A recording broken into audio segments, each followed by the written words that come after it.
You get stale. Popcorn? Popcorn. Popcorn. Popcorn? You forget about things like stale. Popcorn. Popcorn. Stale. Popcorn. Popcorn. Pop. This is the Stale. Popcorn. Hello and welcome to another episode of the Stale Popcorn Podcast. I'm your host, Steven, and with me, as always, is my co-host, Christopher. Christopher, usually I ask you how you're doing, but I feel like we don't really get much out of that. So this time I want to ask you a little peek behind the curtain, let the audience members get to know you. And I want to ask you, what's the last thing you ate? First things first, the curtain does match the drapes. And you said the last thing I ate or the first thing I ate? The last thing you ate. The last thing I had some... I was at the old Sam's Club. You been? I have, and I was, I wanted some snacks and I wanted some chips, and they had these like Dorito mango flavor that for some reason was like 75% off. It was only like $1 for like a big old bag, and sure, I understand why it was only $1. It was so discounted, huh? It's quite the flavor. It's spicy mango. I mean, maybe you're into that, but it kind of grows on you a little, but I wouldn't really recommend. Okay. How about you, Steve? What's the last thing you ate? The last thing I ate was I had some chicken tacos, and they were pretty good. So I hope, guys, with that little information, you know a little bit more about us. Yeah, we're that much closer. We're still trying to guess what your ethnicity is, Steve, and I don't even know what it is. You've known me for like 12 years. You don't know what I am. Yeah, y'all look the same to me, no offense. Guess in the comments, what do you think I am? Yeah, keep anyway, guessing here. Chris, you got some news for me? News? I got news. So let's talk a little Marvel. Let's do it. You back on the Marvel train? I am as one of those hobos who are running next to the train, deciding whether or not to get on. I wouldn't say I'm on it, but I'm there. I see it, but I haven't jumped on. I got the sack and the stick in the bag, you know what I'm saying? But I don't know. Yeah. Maybe you're in cruise, don't know whether to excel or break, huh? Exactly. Let me spit some knowledge on you. Let me educate you, if you will. So I got the upcoming releases. Now, I'm just going to say it. You give me based on your reaction, I'll just tell by how excited you are. If you go, that means that's pretty good. If, not that good. Okay. February 14th, we got Captain America, Brave New World. May 2nd, Thunderbolts. July 25th, Fantastic Four. November 7th, Blade. Maybe. Now we're in 2026. We got a TBA for February 13th, and May 1st, we got Avengers Doomsday. Can I do it in between where it's like one of those? Perfect. Then we got another TBA on November 6th, and then we bump up to 27. May 7th, Avengers Secret Wars. That will also depend on the previous one. So Well, I'm excited for Secret Wars just because I remember those that Spider-Man 90s cartoon. They had a few Secret Wars episodes where they brought in Fantastic Four. You got Iron Man, you got Doctor Doom, you got the Lizard, and a bunch of folks, and it was a fun watch. We'll see. Yeah, I'm cautiously optimistic. I don't want to get my hopes up. I don't want to get my heart broken. I'm too fragile these days, But yeah. Yes. Well, going off of Marvel, Channing Tatum? I know Channing personally. He's a good friend. Yeah, good friend. He gets emotional about finally getting to play Gambit in Deadpool and Wolverine. Good on him. I thought I had lost Gambit forever, but he fought for me in Gambit. I will owe him probably forever, because I'm not sure how I could ever do something that would be equal to what this has meant to me. Would you want to see him back again? Oh, of course. Yeah. You're I'm a Gambit guy. He was like my favorite of the X-Men, probably. I wouldn't mind seeing him some more, yeah. House of the Dragon Season 2 wrapped up. Yes. And it was the lowest rated finale out of the 2 seasons. It only got a 6.8. Now, can you guess what the lowest rated finale for Game of Thrones season was? Is it season 8, the final season? It was. And got a 4.0. That seems about right, yeah.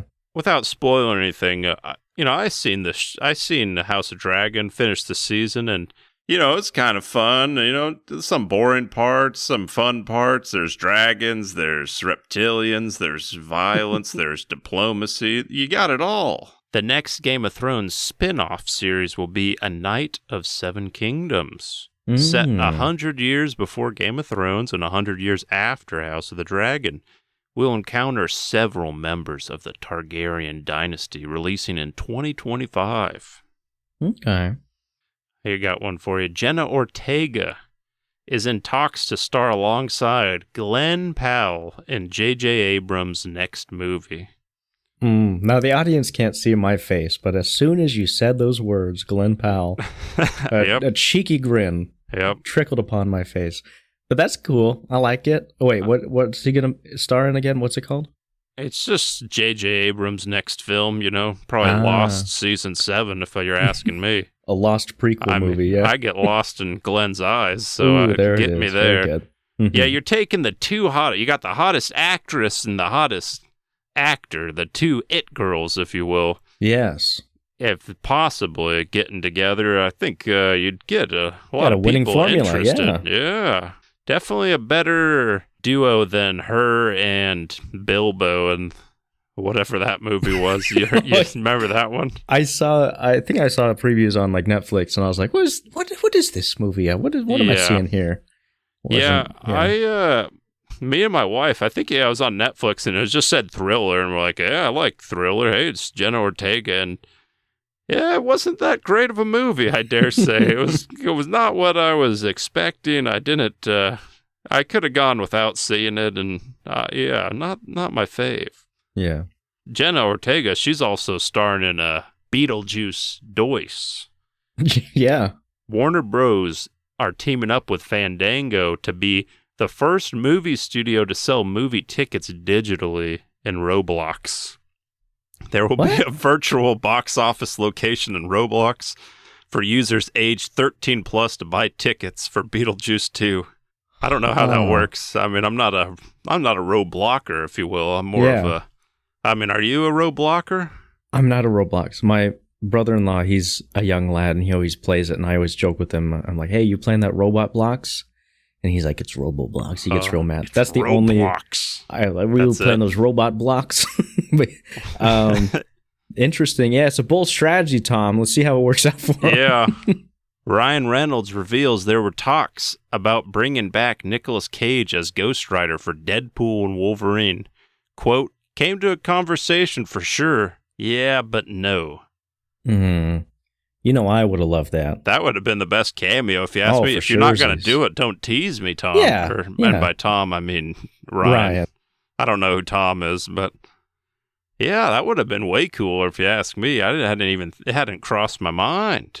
I wonder why because he would have done it. I feel like Nick would have done it. Yeah, I mean, obviously he would have done it. Why wouldn't you have him there, man? He was even in he was in The Flash, wasn't he? He was Superman. He was Superman, and his likeness was used because it was all CG. They steal his face. Yeah.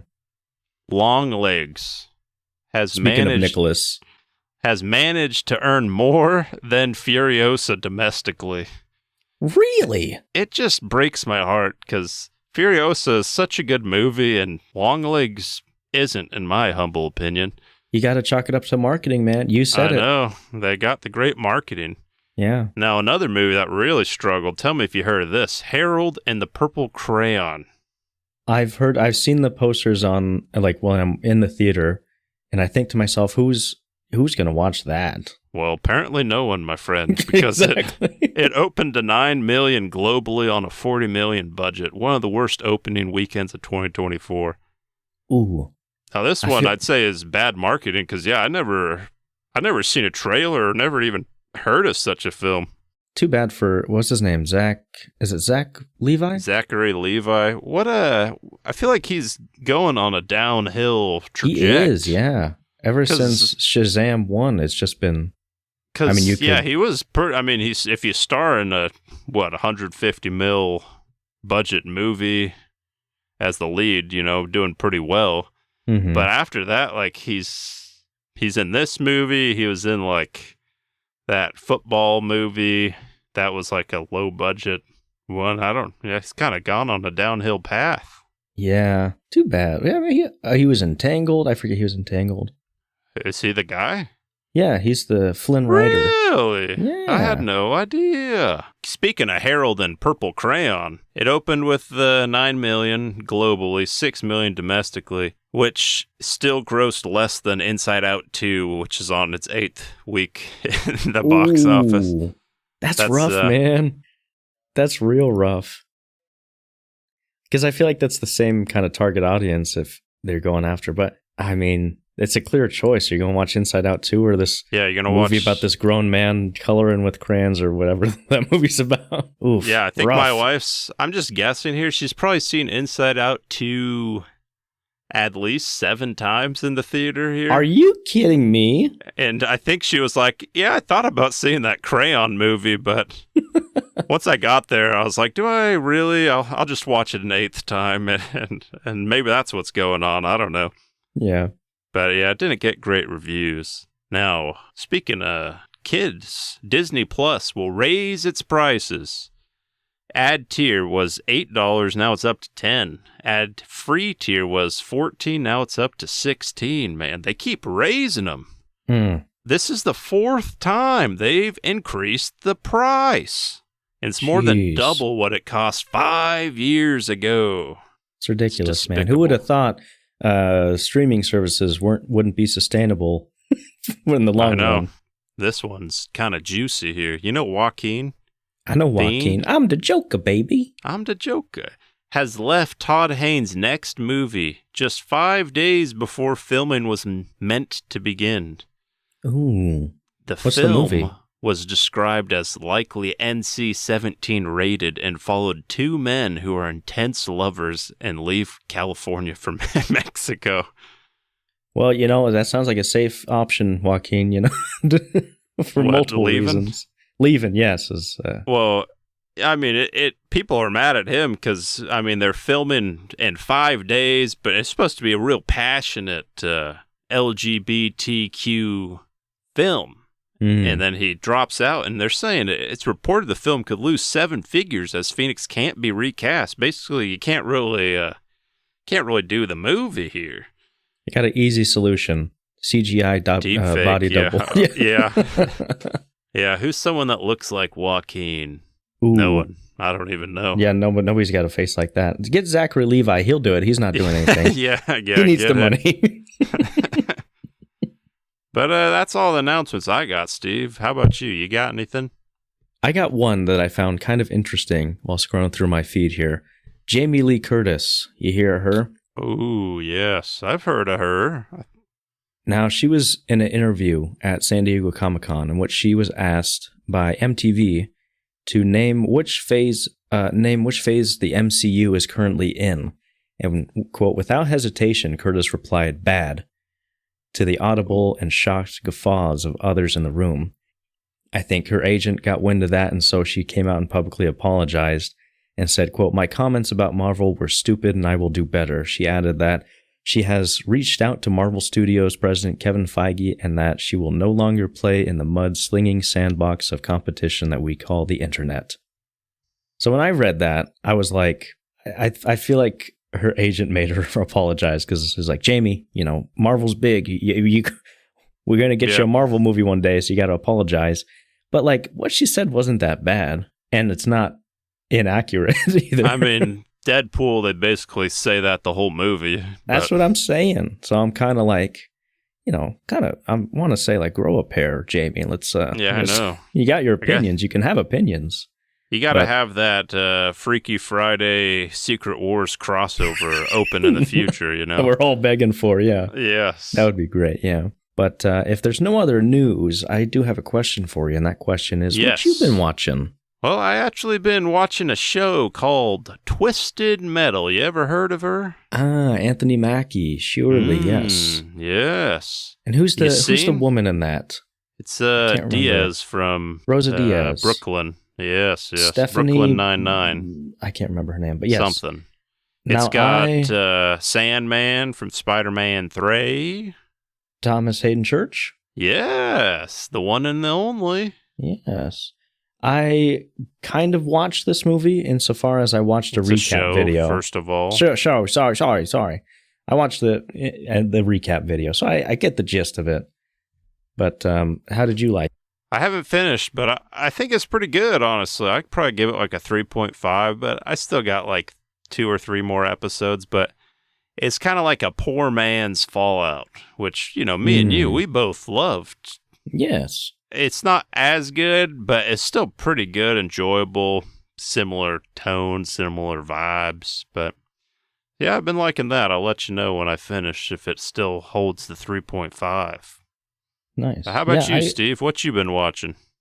I haven't been watching much, but I have been listening to a new podcast that I wanted to share with you. And it might not be for our audience, but it's called Medical Murders, that on Spotify. And it's about, the one that I was listening to was about Christopher Dunch. Basically, the whole podcast Kristen's dad?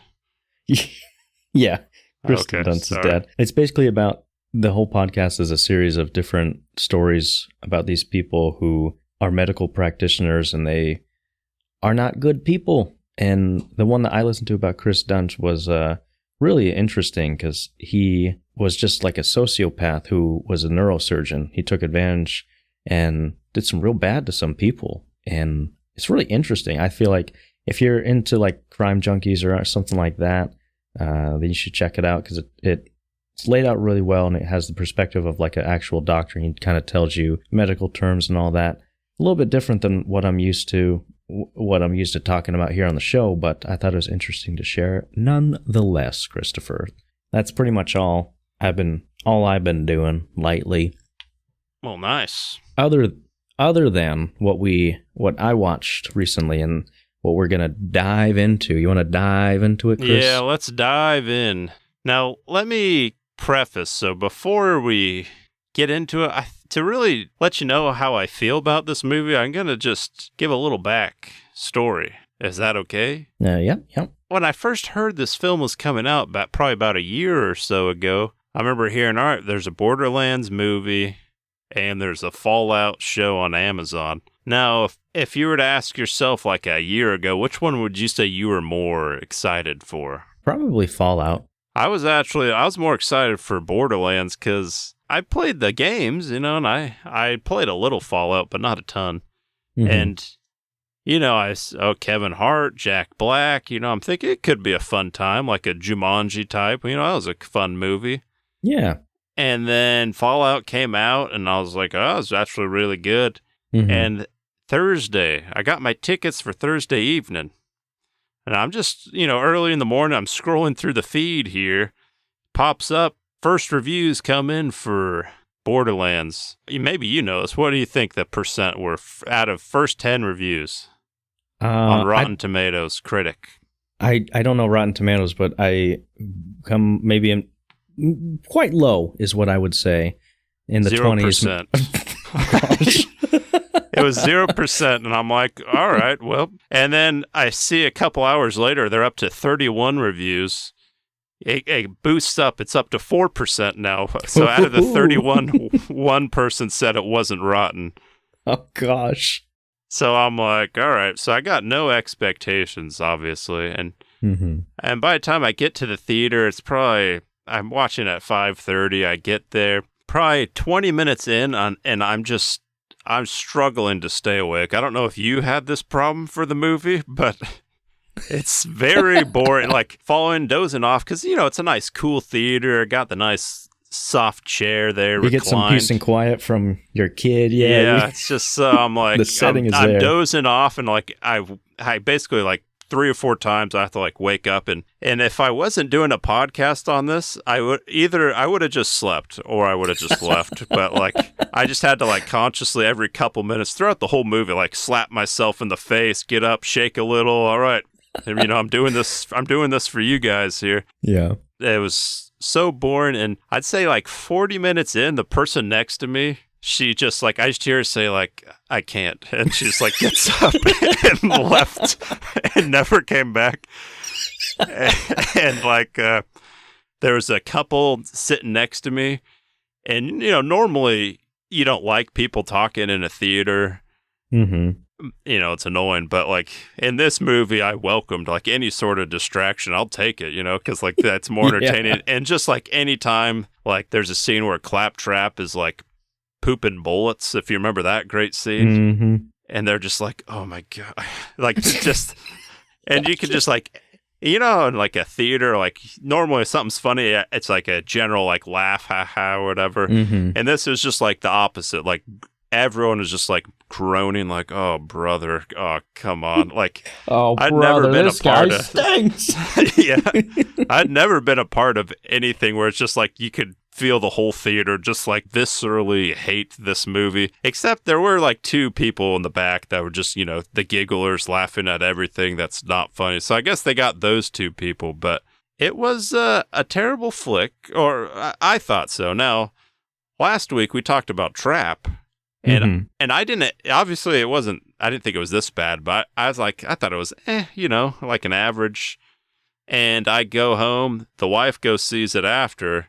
She comes home and she's like, that was a great movie. My favorite movie. So good. I love that movie. So I'm like, all right, maybe it's a trap situation. So I'll go home. I won't say anything to the wife. I say, hey, you should go watch this movie. Tell me what you think. Yeah. And she goes and she comes back and she had a similar situation. I couldn't stay up. Apparently in hers, like a guy in the row in front just fell asleep 90% of the movie. It was just like loud snoring, like sleep apnea level, and just like no one cared to do anything. Just let him sleep. He's had a long... yeah, let him have this. Yeah. And she was like, that was the worst movie. So what I'm trying to say is, I thought it was terrible. Well, I don't know. What'd you think, Steve? Well, Chris, after I came out of this movie, I thought to myself, maybe I was a bit harsh on Madam Web. Yeah, that's what I thought. My only question, sorry to cut you off here, go ahead.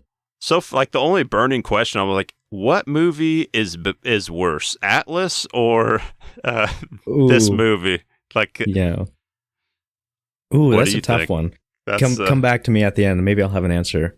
Yeah. But yeah, I think this movie was a chore. It was a real chore too. You mentioned it was boring. It was it's like an hour 45. So it's a short movie in theory, but I thought to myself, why have I been in the theater for 3 hours? Like, time played a trick on me because I didn't care. I whipped out my phone and was like, what time is it? And it's been like an hour, and I was like, surely you jest, because like, what are we doing here? Yeah, after like 45 minutes, it was just every other minute I could see someone in front of me in the theater like pull out their phone and check the time. Like normally you'll see like one person, but it's just like every single person was doing the same thing. Like, all right, we've only got 30 minutes left. We can do this, Yeah, no, this was a rough one. Definitely contender for worst movie of the year. Do not go see this. Do not waste your money. If you are really sick, like maybe watch it at home if you're really bored. But yeah, the thing is, like, head. Yeah, at least with Madam Web, you could like watch it with a group of friends and like laugh about it. Mm-hmm. With this one,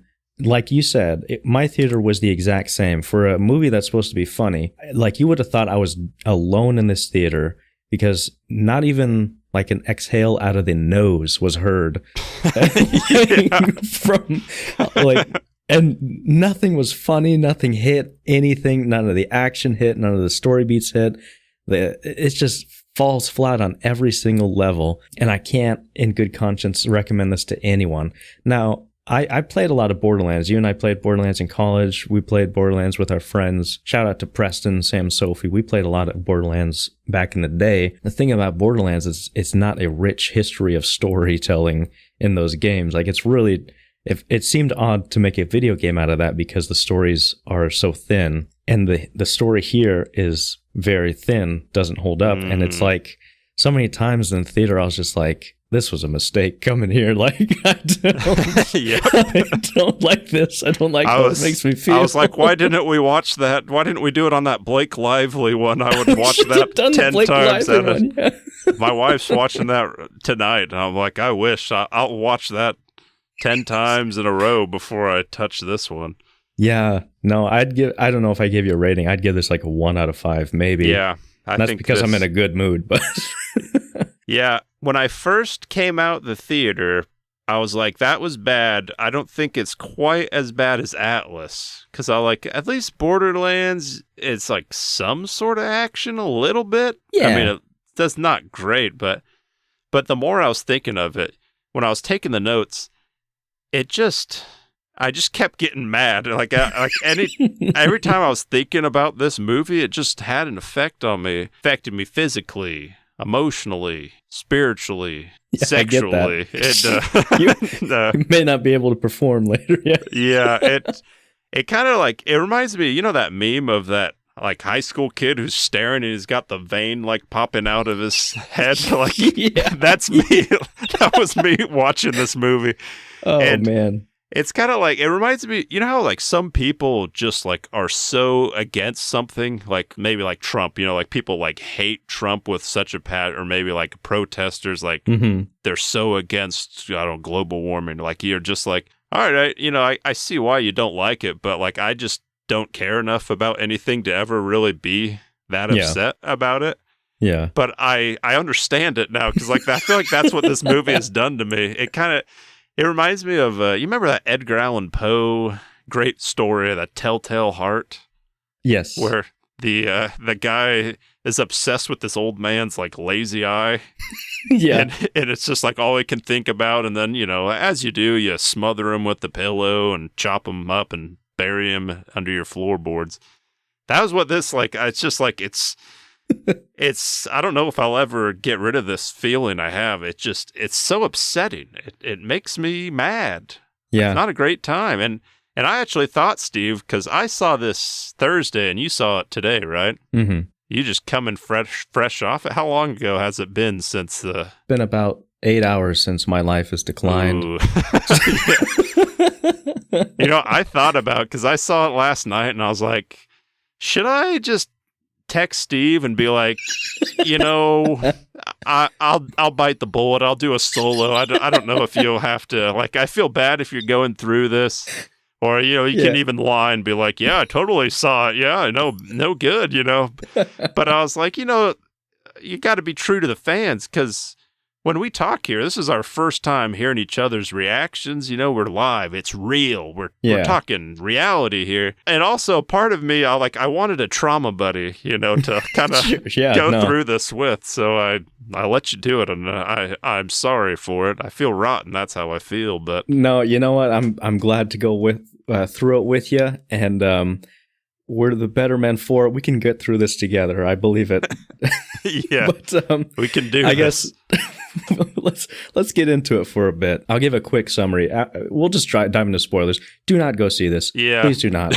Yeah, it's this is your warning, parental advisory. Keep away from children. All the above. So I'm all for adaptations. You know, we've learned in recent years, adaptations you can change things if it's for the betterment of the story. You know, Fallout did this really well. Last of Us did this really well. This one.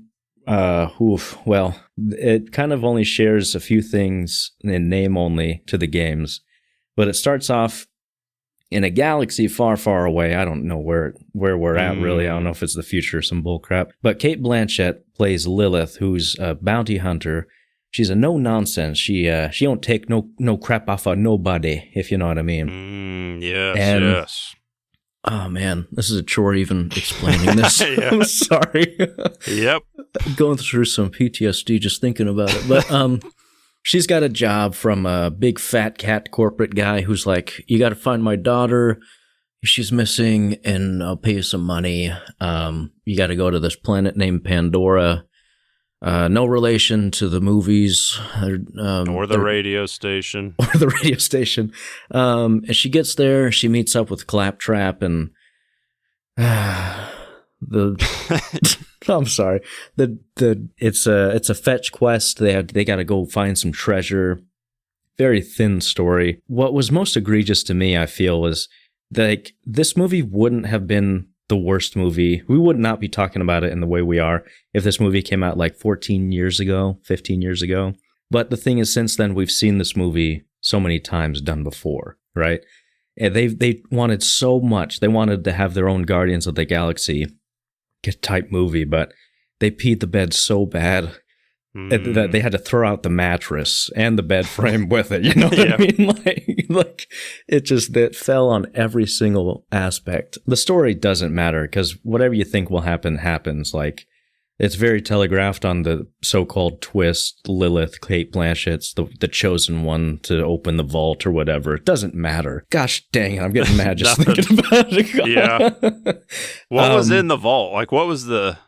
Did they say, or was I just checked out here? The dad was like, "There's treasures beyond my wildest dreams." And I was like, "Why is it? It's black. There's nothing in here besides a tentacle monster." God, it's so annoying. Yeah, it ends with them opening the vault or whatever, and then she gets her archangel fire wings, and they fight, and then she gets in the vault, and some tentacle monster Kraken eats the villain. Yeah. He kind of reminds me of a Madam Web villain, if you want a visual here. He's like that tier. I'm like, all right, man, this is... But I don't think he dies, and then it cuts to them like in some city, and there's like fireworks, and she's like flies into the sky. But I don't think it... Like, I still don't know what was the end here. Part of me was... really ready to go by the end. I think that's where I'm like, I don't care. But yeah, I'm thinking about the plot, trying to describe it. I'm like, they go after this vault, they spend the whole time. You probably could have cut an hour out of the movie and nothing would have changed. If I'm being honest with you, I was checked out probably 30 minutes in. Yeah. Because I was like, this movie hasn't done anything for me to care. I do not like any of the characters. Let's talk about the characters for a bit. I think this is one of the most miscast movies I've seen in a very long time. Yes. Not bad actors, but like Cate Blanchett, if you didn't know who this was, like if someone were just coming and be like, that person, that actor is a horrible actor, which is weird because Cate Blanchett, she's got an Academy Award, phenomenal actress. But the way she does it, it's like, it's so unlikable. It's so bad. Her accent's all over the place. She's a one-note kind of character, and it's boring to watch. And that's how most people are in this. Like, Jamie Lee Curtis, good actress, horrible in this because she gives... Well, yep. No one cares. No one cares. I will say she gives an inspired performance as an autistic scientist. But, like, it was just not fun to watch in any way. They wanted to have their little ensemble characters where... You know, we got the quippy guy, we got the strong man, we got the no-nonsense leader, but it fell flat on every accord because I don't know why, but it's just like, it sucks so bad. Kevin Hart, he actually plays against type as normal because I found him actually quite tolerable in this because... he doesn't try to be funny at all, which, like, you have him there to be the funny guy or whatever. Like, not saying I'm a super fan of his acting, but... I think they make the very beginning he's going to pick up the clone daughter or whatever, and she's like, "Oh, they sent the shortest warrior," and he's like, "And they sent the least funny daughter." Yeah. And then like that's I just remember that and just dead silence in the theater. Yeah. Is that what we're in for?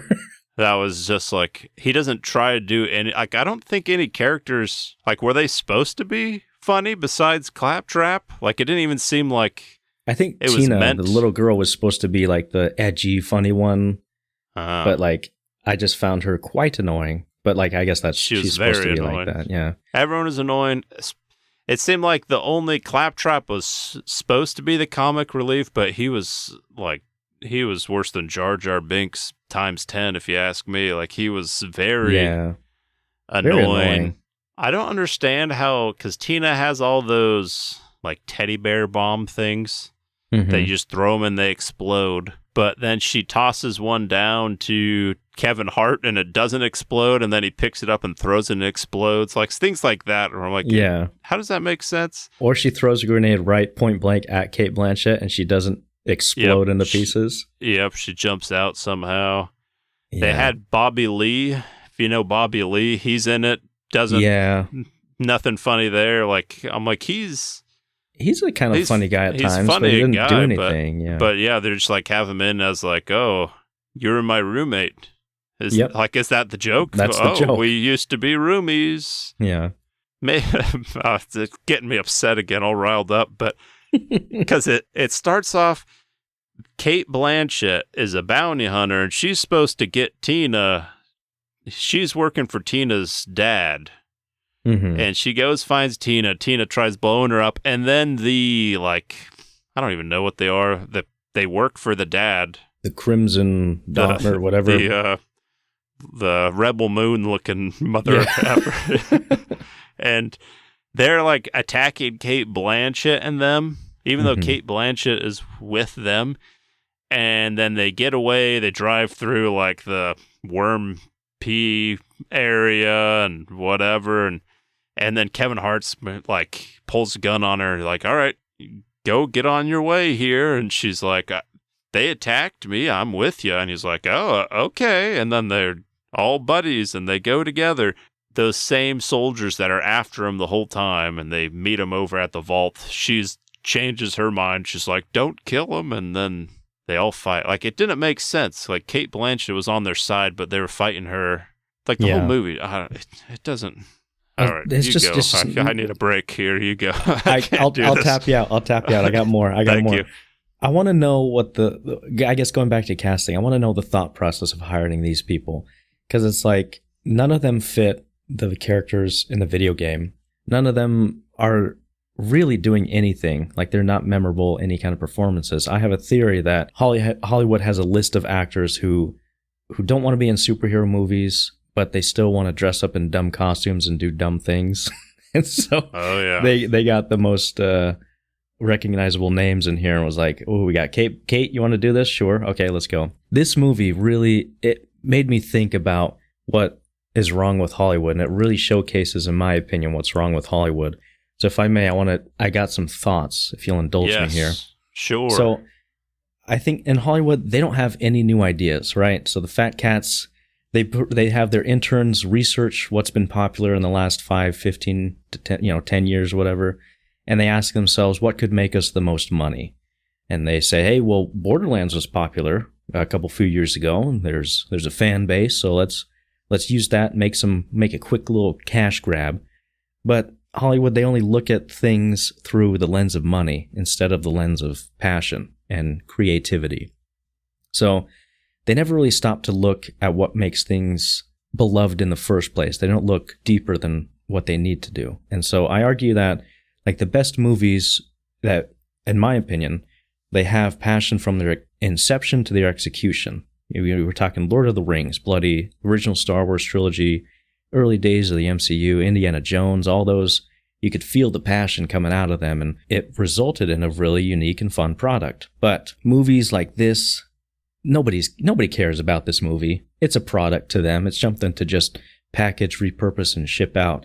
Eli Roth, the director of this, also known as, I saw your eye roll there.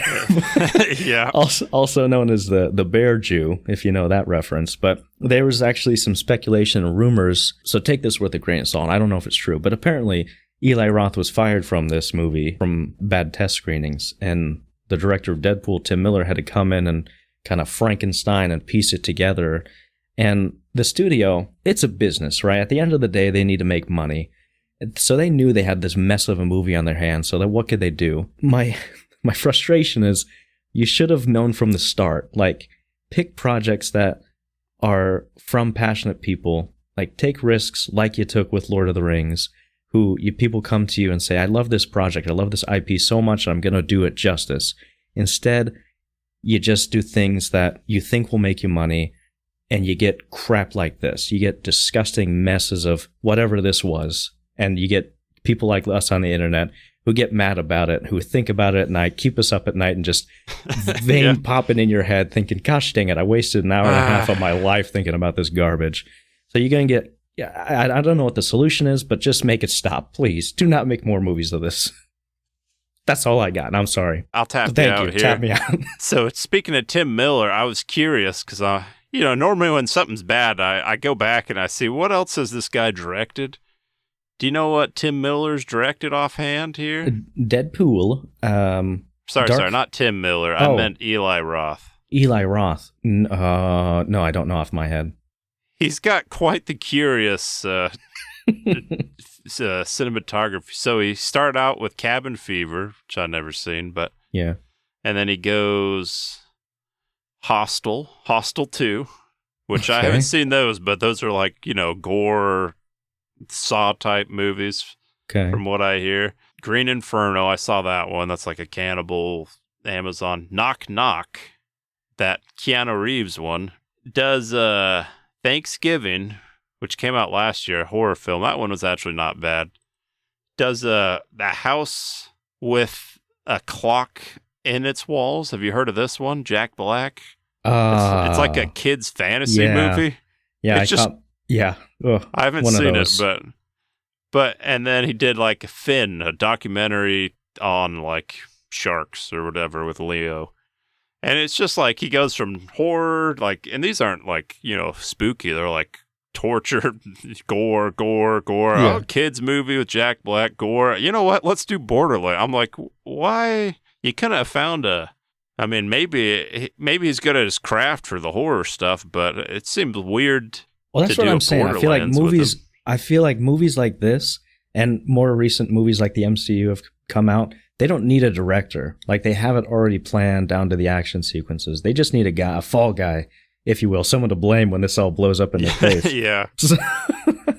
So I don't know how much influence he really had, but he's the one taking it on the chin in all the I interviews. guess. And yeah, this, just like Madam Web, it screams corporate product that we didn't put much thought into. We needed to do something. Hope you like it. Oh, you don't like it? I'm sorry. Won't do it again. Sort of thing. But again, it's not good for a multitude of reasons. It's boring. The characters suck. They're nothing, if not one note, and just bland shells of people. The action is not great. It's aesthetically displeasing to my eyes to look at. Yep. What else is there? That's what's so annoying, because Yeah. Borderlands has a really fun, unique art style, right? You look at that and you're like, oh man, that's the cool cell shading. It would have benefited to have like a unique kind of maybe Spider-Verse-esque animated movie or TV show. But that's what I'm saying. Nobody cared about this. They just saw potential money and just was like, let's slap the sticker on it and slap it on the butt. Hope it does well in the fourth quarter. And that's what makes me so mad about it. If you remember Atlas, we're talking how it seemed like someone just typed in Chat GPT, write me a script, write me funny lines. And it's the exact same thing with this, where it seemed like a AI was writing the jokes. We're like, oh, this will be funny. Like, no human, like, I can't imagine a sane human actually thinking anything was funny. Yeah, so many And- times, like, people, they would tell the joke and there would be a pause for the laugh, and I'm like, Yep. boy, that's, You're not getting nothing out of me here. Yeah, I mean, I'm not the most funny guy, but I'm pretty sure I could write more funny stuff than whatever this garbage was. It hurt my soul. Two-part question. Would you rather watch this or Rebel Moon? Rebel Moon. Okay. Rebel Moon was way worse than Rebel Moon. I'll watch the extended Rebel Moon. What makes Rebel Moon better than this? Well, first of all, which Rebel Moon are we talking here? Ooh, that's true.